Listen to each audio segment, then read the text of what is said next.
Hi, I'm Clifford Carnicom, and I am an independent researcher. Many of you are familiar with my site under my name of carnicom.com. I'm an independent researcher on what I call the aerosol issue, aerosol crimes, popularly known or referred to as chemtrails. I don't use that term, but I don't have any problem with other folks that do that. But for about 10 years, I've been doing research on the aerosol issue, the deliberate introduction of massive amounts of particulates into our atmosphere.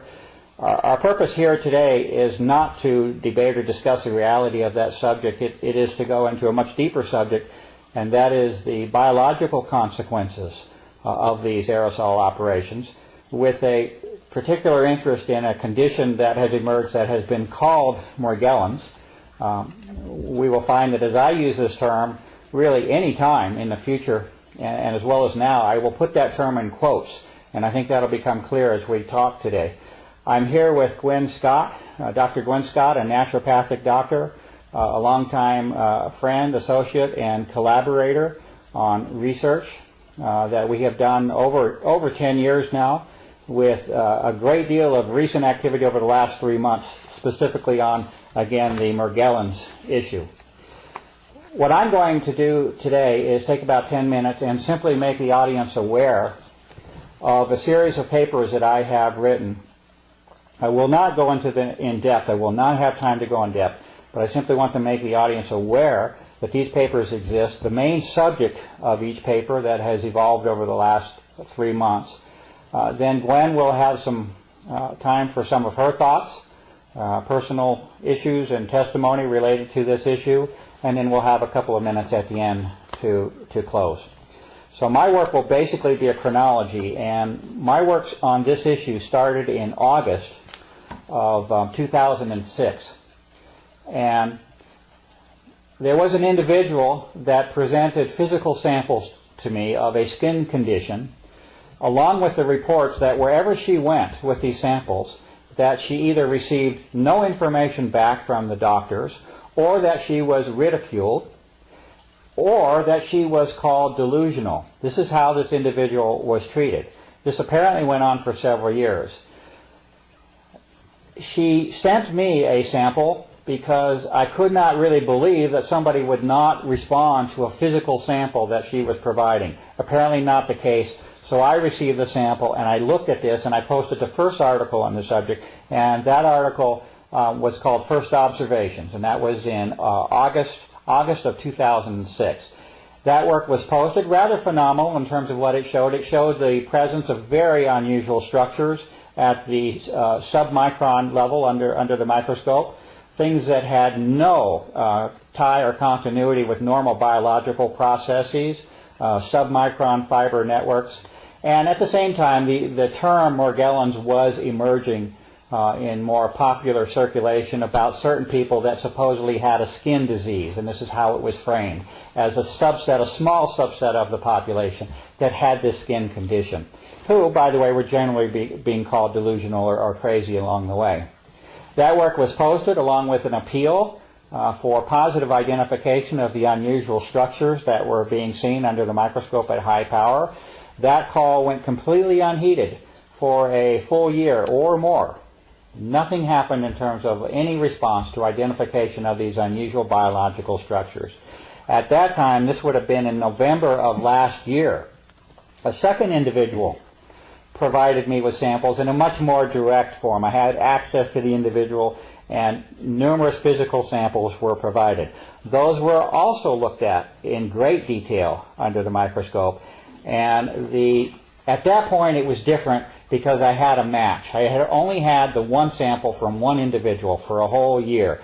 At that point, when the second individual came in, I had numerous samples to look at, and there was an exact match to the T, an exact match with that first sample of a year ago.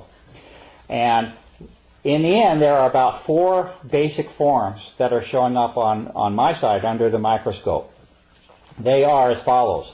One would be what I call an encasing filament, or a bounding filament, a filament that is usually barely visible to the human eye, but within it a second structure exists, and that's a submicron network. So you have a bounding filament. A human hair is roughly on the order of 60 to 100 microns thick. This encasing filament is on the order of 12 to 20 microns. So you can see it with the visible light. It has a similarity in appearance to a hair, but certainly you will find that it is not a hair when you look at it under proper magnification under the scope. So the second form is within the bounding filament, and this is a sub-micron network of fibers or filaments. The third form is that it's a coccus form, it appears. It appears to have strong similarities to what would be called a coccus bacterial form, a spherical form. These structures are measuring at the submicron level also. Approximately 1/2 to 7/10 of a micron is the best size that I can come up with. And the fourth structure is what I'm right now calling a hybrid form, and this is something which is somewhat in between. It's somewhat of a transition between the filament and that coccus form that I'm speaking of, although it's aligned more closely to the filament form. It's just not as long and not as irregular in its appearance. These are four basic forms which are appearing over and over and over. There is a chronology of papers on my site starting at that period of November of last year up until literally a couple of weeks ago, which continues to examine different biological samples from numerous individuals. And the work is at the point now where you have samples coming across literally all of the major systems of the human body. Examples would be samples from the hair, the scalp, dental samples, which Gwen will talk quite a bit about later. You have the same filament, and actually all four forms exist.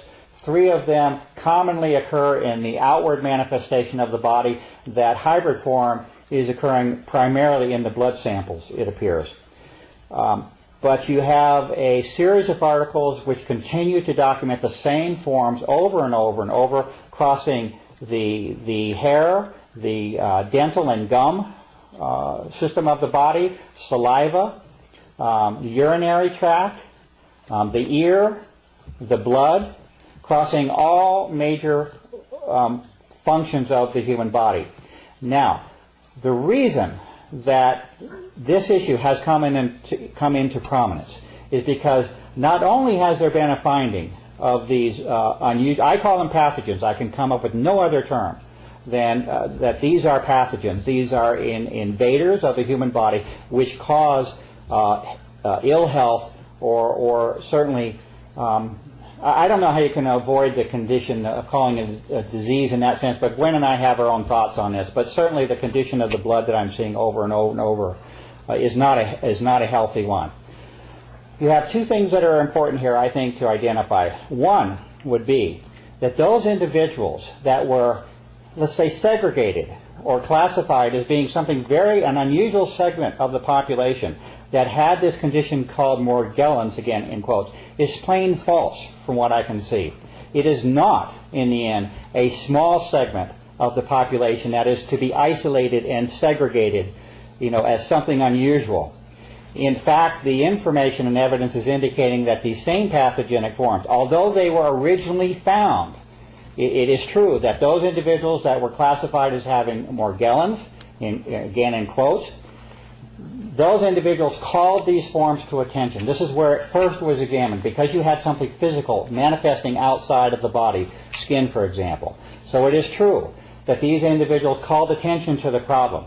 However, when you start looking at those same conditions that were arrived at within that individual, it is seen that these same physical conditions are applying themselves, it appears, to the entire, or let's say to the general population. It's hard to avoid that conclusion right now.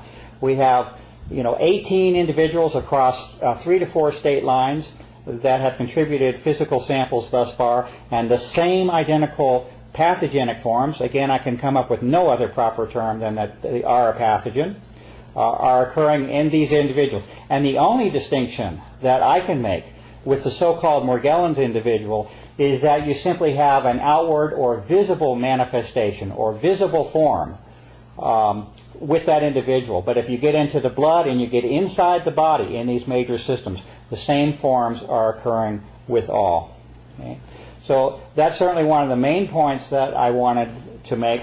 in terms of the distribution of this condition. The classification of Morgellons as something specific to a few individuals appears to be entirely false, and the only conclusion I can come to at this point is that it certainly appears that the general state of health of the general population has been affected or degraded by the presence of these pathogens. The next important point that needs to be made is the connection with the aerosol issue. From one perspective, a person could simply examine the so-called Morgellons condition, and you have a field day in itself in terms of trying to explain what it is that you're seeing. That's a valid subject in itself, which deserves a whole lot more attention than it's received thus far. But unfortunately, there has been the linking by direct physical evidence of the so-called Morgellons condition with airborne samples that now have a history extending back 10 years. In particular, a set of samples that was sent to the United States Environmental Protection Agency at the beginning of my work, close to being 1999 or 2000, and the subsequent refusal of the United States Environmental Protection Agency to identify that material. If you now look at the microscopic level, very high magnification, you will find a direct parallel in form, structure, and size between that very sample that the EPA refused to identify.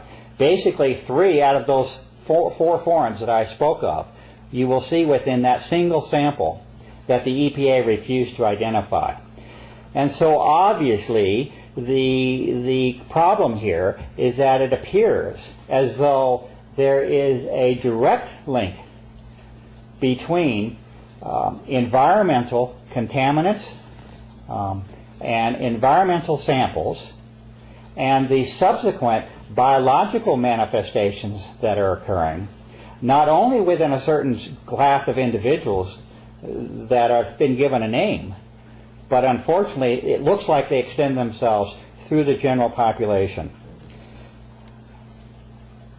I'm going to pass right now this subject over to Dr. Scott to give her a time for her thoughts, and then at the end we'll come back for a couple minutes. And also I wanted to mention that I hope that in the future we can have a couple more sessions like this, but I wanted to open the door and at least get some general information out there, because there's actually indications that even the alternative press in some ways is not being, let's say, quite as open in the disclosure of some of the information as I think might be helpful to us. So Gwen, I wanted to thank you very much for being here today. This time we're both under the camera. Last time we did some work with just you under the camera. Sure. But I wanted to thank you for being here and give you a few minutes to give some of your thoughts on this issue, and thank you very much. Well, I have to thank you, and I think every human on this planet, Clifford, has to thank you. You spent nothing but the last 10 years of your life with nothing coming to you doing this work. So on behalf of humanity, thank you. And also your beautiful wife, who's been patient unbelievably throughout this process. Right. Thank you. Dovetailing what Clifford was saying, this is not a disease, folks, and that's a terrible misleading that's going on in Morgellons disease. I've been working with this, well, it's a network of things for a couple of 3 years now. At first I had no clue what I was working with, using my own body basically as a laboratory. And I began to see that there are a lot of components. Morgellons was just a name put on this because people were demonstrating something through their skin, as Clifford mentioned, which later under the microscope we begin to see very unusual forms. But it is a very compound, complex network of pathogens, organic, inorganic, and all kinds of things. Fibers, we have heavy metals, we have bacterias, funguses, viruses, all kinds of things that seem to be working somehow synergistically, none of them good to the human body and human health.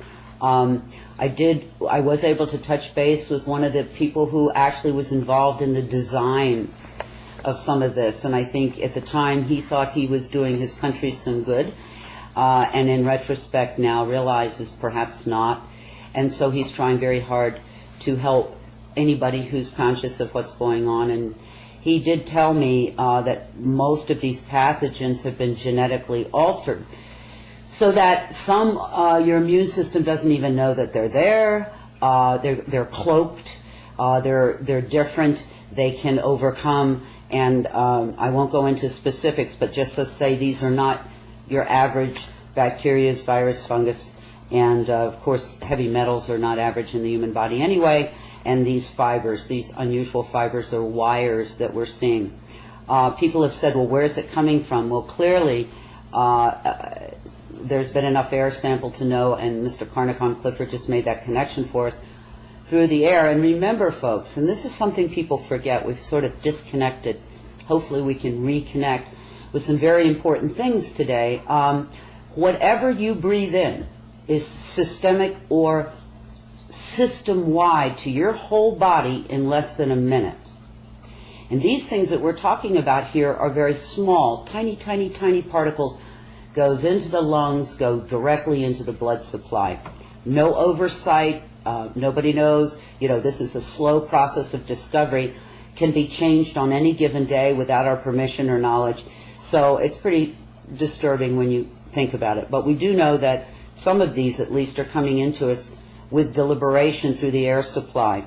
I have been told by this same gentleman that it is also being delivered to us through our food supply, particularly commercial pre-processed, pre-produced foods.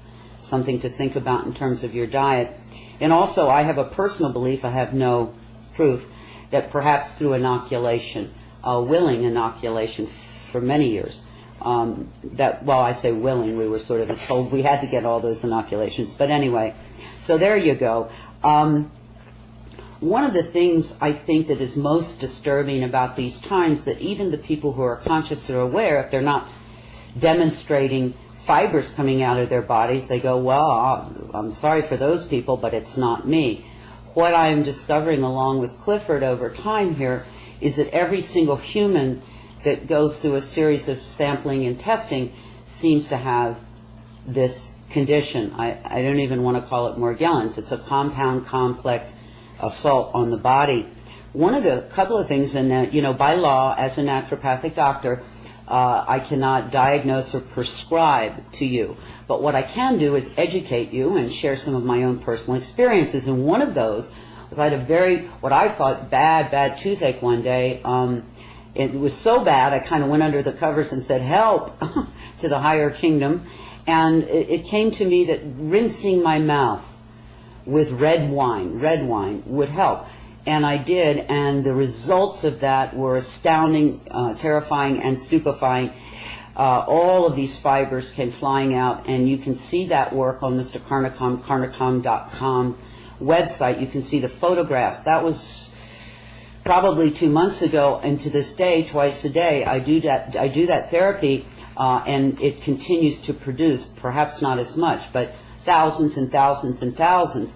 From the chin, the teeth, the gums, and that's something clearly. If you're interested, what I do is I put a little peroxide around the teeth and gums, and I use a little bit of dental floss to kind of get it in there, and then I vigorously swish one side of the mouth 5 or 6 or 7 times, and then move to the other. First swishing usually doesn't produce very much, but by the second or third swishing. This is not a recommendation or a cure or anything like that.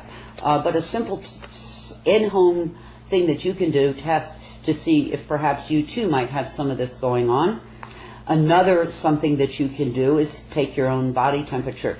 One thing that has been noticed is that without exception, every human I have met, when they take a consistent body temperature testing every day, falls way below the normal 98.6 that we're supposed to be. There are people who are down in the 94, 95 range consistently. But most everyone, if not everyone, whose temperature we take ends up being very, very low. And that's something else you can do, and indicating that perhaps things are a little crooked.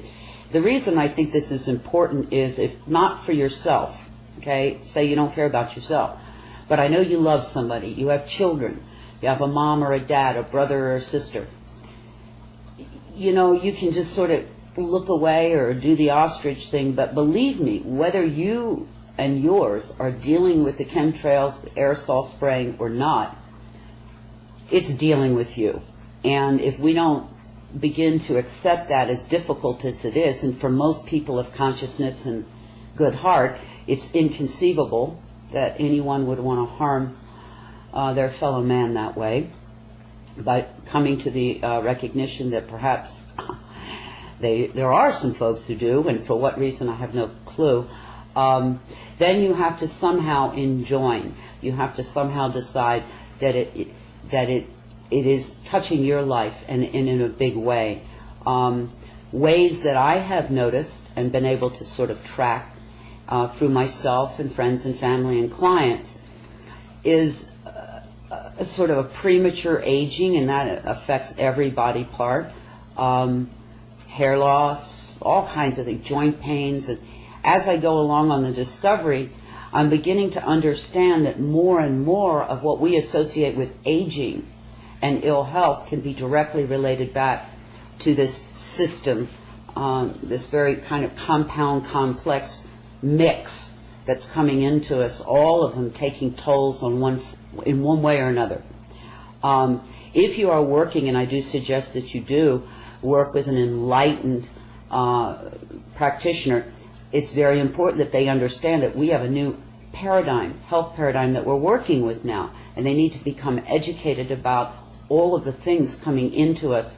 And if you go to Mr. Carnicom's website, I did post a paper there, a very extensive paper about my own personal journey through this, and in there's some suggestions. Please, not on your own, but work with an enlightened practitioner.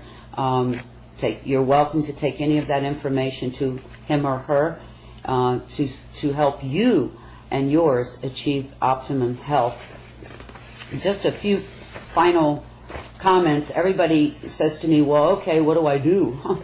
Well, I think the first thing you do is what you're doing right now, is becoming aware, educating yourself, becoming conscious, because knowledge is always the beginning. And then after that, follow your soul, follow your spirit, go and meditate, do whatever it is that you need to do, because everybody can contribute something positive to these times. So you'll have to find what your journey is and what your contribution could be.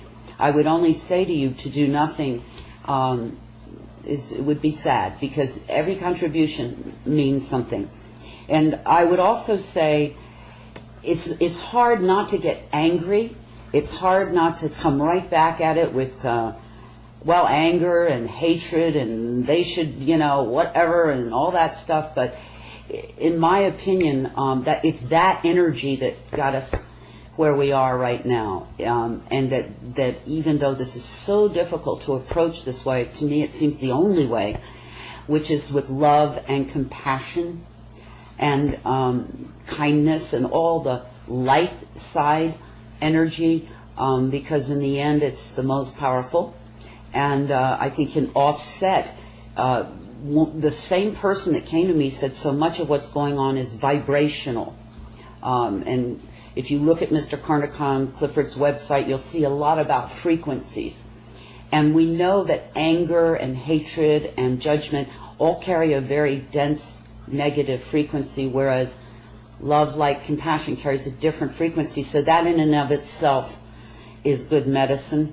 As I go along through this process with myself and my friends and my clients, I will continue to update whatever observations I have about the nature and potential mitigating natural remedies that you can consider. As I said, please work with a professional healthcare practitioner.